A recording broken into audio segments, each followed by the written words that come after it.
Hi there, welcome again to Vacancies in Ghana. We are just 2 months into the year and everything seems to be so expensive.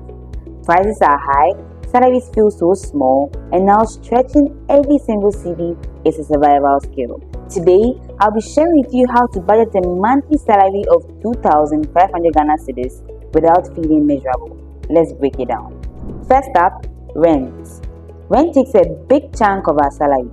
A single room can cost as much as 1,000 cedis depending on where you live in Ghana. Out of the 2,005, you can budget around 700 to 800 cedis for rent.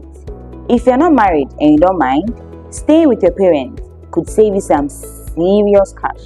These days, we just can't tell which is cheaper, cooking or ordering from the Shack app. Let's budget 625 cedis for food.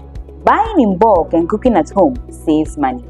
Trust me, go for local produce. It's cheaper and fresher.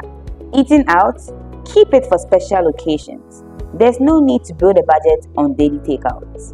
Now let's budget 250 cedis for savings. Pay yourself first. Put aside some cash for emergencies and future goals. Use mobile money or a savings account. Just make sure you leave it there. Family and friend support, 250 cedis. You know that one friend or family member who thinks you are rich because of a job? When they come around, be wise. Set the limit. Help where you can, but don't let it break your budget. Keep 188 cedis for utilities. Be smart about electricity and water. Small changes can save big money. Get an internet bundle that fits your needs, not your fear of missing out.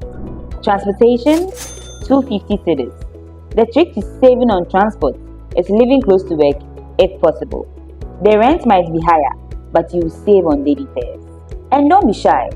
Trusty be your buddy. Don't do guy man. Uber and Bolt will finish your money in 1 week. Lastly, miscellaneous expenses, 188 cedis. This is your treat yourself fund. Just don't go overboard. Track your spending so you don't get surprised at the end of the month. Now, here are a few pro tips to help you stay on track. 1. Use a simple notebook or an app to track spending. 2. Avoid debt. Don't buy things you can't afford yet. 3. Get a side hustle. Extra cash never hurts. 4. Set a financial goal.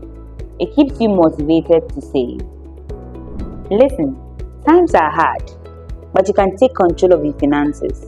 Stick to this budget, make smart moves, and you'll be just fine. If you earn more, increase your savings and investments. And if you earn less, focus on the essentials. Find creative ways to cut costs. Either way, smart budgeting keeps you ahead. If this helped, don't forget to like, subscribe, and follow for more money tips. Let's get that financial freedom. See you in the next video. Thank you.